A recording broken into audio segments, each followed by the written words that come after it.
लोकसभा चुनाव में जहां एक तरफ भाजपा के सामने अपनी विरासत को बचाने की चुनौती है, वहीं दूसरी तरफ सपा बसपा गठबंधन अपने वोटों को एक दूसरे को ट्रांसफर करके भाजपा को शिकस्त देने की तैयारी में है। पिछले चुनाव में गोरखपुर बस्ती सीट पर भाजपा अपने दम पर सपा और बसपा पर भारी पड़ी थी। दोनों सीटों की 9 में से 5 सीटों पर सपा और बसपा दोनों को मिले वोटों से अधिक मत अकेले भाजपा को मिले थे। केवल 4 सीटों पर ही सपा और बसपा को मिले वोटों की संख्या भाजपा से अधिक मत थी। भगवागढ़ कहे जाने वाले गोरखपुर संसदीय सीट पर भाजपा के योगी आदित्यनाथ को जितने मत अकेले मिले थे, उससे सपा बसपा मिलकर भी करीब 14% मत से पीछे थे। यहाँ योगी आदित्यनाथ को 51.8%, तो सपा की राजमती निषाद और बसपा के रामभुआल निषाद दोनों को मिलाकर कुल 37% मत मिले थे। इस सीट पर रामभुआल निषाद इस बार सपा के टिकट पर महागठबंधन के प्रत्याशी के रूप में भाजपा प्रत्याशी व फिल्म अभिनेता रविकृष्ण के सामने हैं।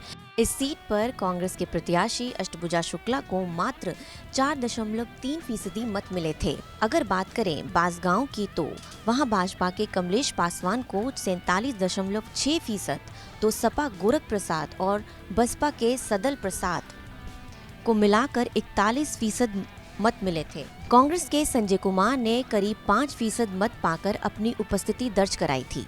महागठबंधन में ये सीट इस बार बसपा के खाते में है। बसपा ने फिर सदल प्रसाद पर दांव लगाया है। भाजपा ने पहले ही कमलेश पासवान को यहां से उतार दिया है। देवरिया सदर सीट पर भाजपा को सपा और बसपा को मिले मतों से 15% अधिक वोट मिले थे। भाजपा के कलराज मिश्र को 51%, तो बसपा के नियाज अहमद को 23.7% और सपा के बालेश्वर यादव को 15.5% मत मिले थे। कांग्रेस प्रत्याशी सभा कुंवर को मात्र 3.8% मत मिले। इस बार महागठबंधन से बसपा के सिंबल पर विनोद कुमार जायसवाल मैदान में हैं। पिछली बार बसपा में ताल ठोकने वाले नियाज अहमद कांग्रेस के टिकट पर मैदान में हैं, तो भाजपा के इस बार पूर्व प्रदेश अध्यक्ष डॉक्टर रमापति राम त्रिपाठी को प्रत्याशी बनाया है।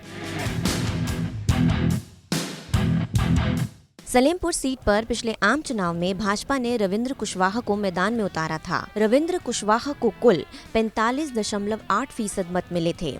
सपा के हरिवंश कुशवाहा और बसपा के रविशंकर सिंह को करीब 18% मत मिले थे। कांग्रेस के भोला पांड्या को मात्र 4.8% मत मिले थे। इस सीट पर कांग्रेस, सपा और बसपा तीनों मिलकर भी भाजपा प्रत्याशी के करीब नहीं पहुंच सकी थी। भाजपा ने इस बार भी रविंद्र कुशवाहा पर विश्वास जताया है। बसपा ने आरएस कुशवाहा को टिकट दिया है। महाराजगंज में भी भाजपा के लिए सपा बसपा पर भारी पड़ी थी। यहाँ भाजपा के पंकज चौधरी को 44.4%, तो बसपा के काशीनाथ को 21.8% और सपा के अखिलेश को 20.1%, दोनों को मिलाकर 41.9% मत मिले थे। कांग्रेस के टिकट से हर्षवर्धन को 5.3% मत मिले थे। भाजपा ने इस बार भी पंकज चौधरी पर दाव लगाया है, तो कांग्रेस ने हर्षवर्धन की पुत्री सुप्रिया पर विश्वास जताया है। गठबंधन ने अभी अपने पत्ते नहीं खोले हैं। गोरखपुर बस्ती मंडल में केवल कुशीनगर ही ऐसी सीट थी जहां भाजपा के सामने कड़ी चुनौती थी। यहां भाजपा के राजेश पांड्या को 38.9% वोट मिले थे। कांग्रेस के आरपीएन सिंह ने भाजपा को यहां कड़ी टक्कर दी थी। आरपीएन सिंह को 29.9% वोट मिले थे, जबकि सपा और बसपा प्रत्याशी 25% तक ही पहुँच पाए थे।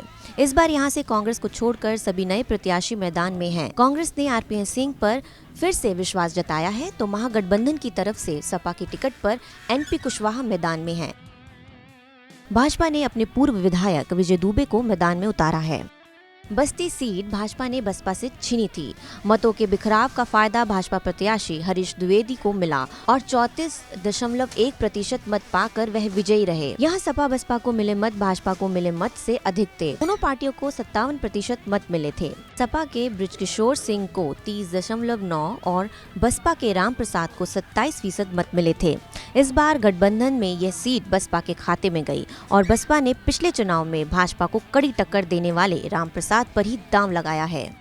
भाजपा को संतकबीर नगर सीट पर भी मतों के बिखराव का फायदा मिला था। पिछली बार भाजपा के सांसद शरद त्रिपाठी को 34.4%, जबकि सपा बसपा को 48% मत मिले थे। भीष्म शंकर तिवारी को अकेले 24.7% मत मिले थे। सपा के भालचंद्र यादव 23.7 वोट के साथ तीसरे स्थान पर थे। भाजपा को कड़ी टक्कर देने वाले भीष्म शंकर तिवारी को बसपा ने अपना प्रत्याशी बनाया है। वहीं इस बार भाजपा ने सपा से भाजपा में गए प्रवीण निषाद को प्रत्याशी बनाया है।